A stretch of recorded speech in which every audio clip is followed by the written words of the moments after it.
the Improbability workshop isn't about trying to be funny. I mean, there's always a lot of laughter, but that's not the goal. You're not trying to be funny. It's not about making jokes. It's about creating reality. Now, in this case, it's an alternate reality.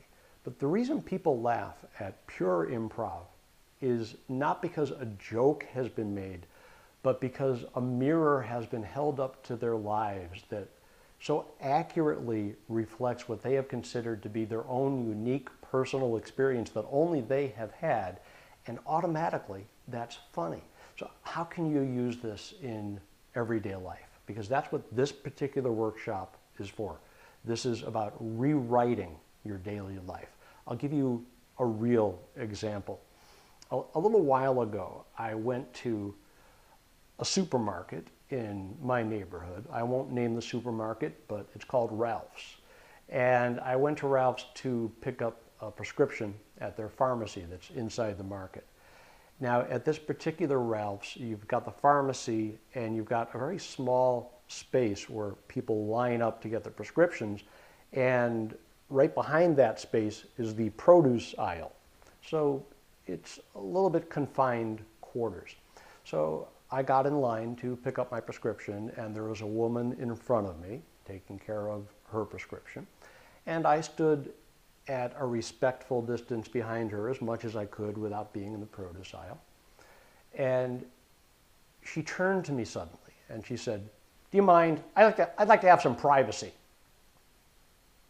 And I said, "Well, I'm sorry, this is where we are supposed to stand in line to pick up our prescriptions. There's nowhere else for me to stand." And she said, "I'd really like to have some privacy, if you don't mind." And I looked around, and of course, the window I was at said prescription pickup, but I noticed off to the side another window that said private consultation. And I said, "Oh, well, if you wanted privacy, perhaps you would want to go to the window that says private, but this is where people stand in line to pick up their prescriptions."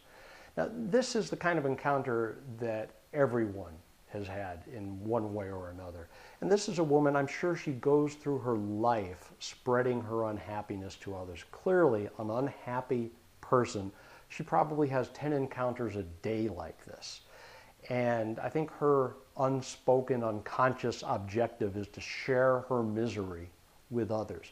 And usually, when she does this to someone, they're so surprised they don't know what to do, and they stammer and stutter and mutter, and as they're in the parking lot driving away, they're thinking, "Oh, I should have said this," or "I should have done that."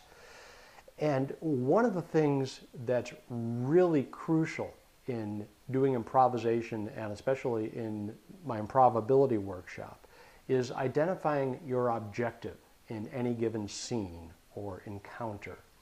And this is one of the traps that most people fall into in real life, because if they find themselves attacked by a crazy woman like that, not crazy, highly neurotic woman like that at the pharmacy, they don't have an objective. They were not expecting to have any kind of encounter at all. They're caught by surprise, and all they can do is react.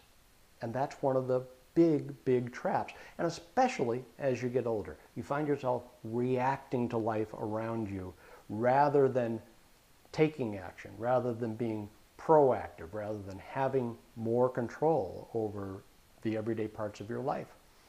So this was the encounter that I had. And after we got to that point, she said to me, "Why can't you just behave?" And she paused for a moment while she tried to think of whatever words she wanted to use to describe the way she would like me to behave. And during that pause, I realized, oh, this isn't some unpleasant encounter I'm having. This is just an improv scene, okay? What's my objective?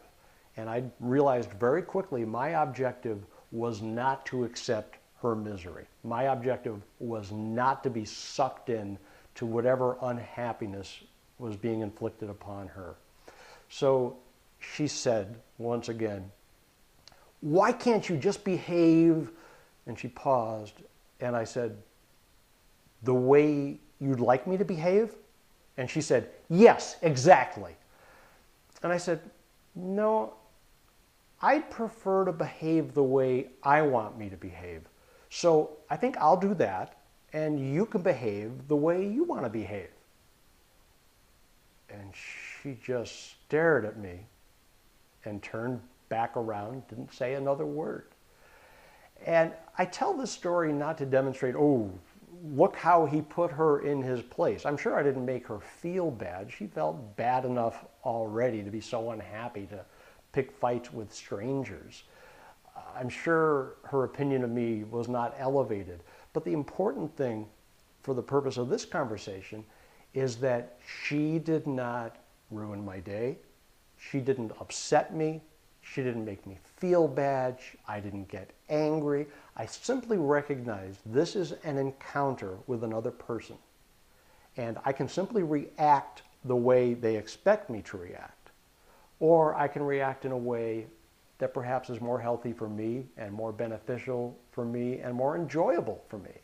So it left me with an incident that I don't recount with any kind of pain or displeasure or regret. I was delighted. And again, I wasn't delighted to have been attacked by this nutty woman, but I was delighted to recognize that at that moment I was able to identify an objective for myself and to follow it and seize control of the moment for me. And it felt great. That's what we do in the Improbability workshop. We take everyday events and we rewrite them. Usually they're after they have occurred. This was in real time. In the workshop, each week, people share something that happened to them recently, an encounter with someone, some sort of conversation, perhaps an altercation, just something that didn't go the way they wish it had, and they wish they could do it over. Or maybe they wish they could do it over, but they still don't know how they could have done it differently. They're not aware of different behavioral options. Well, that's what we do in our workshop. It's a ton of fun. It's liberating, it's exhilarating, it's cathartic. At the end of each workshop, people are sorry that it's over for the day, and at the end of the 6 weeks, or however long the particular workshop lasts, they wish it would continue longer. It's a great experience, and it's really gratifying to see people discover that they truly do have more power over their daily lives than they might have realized.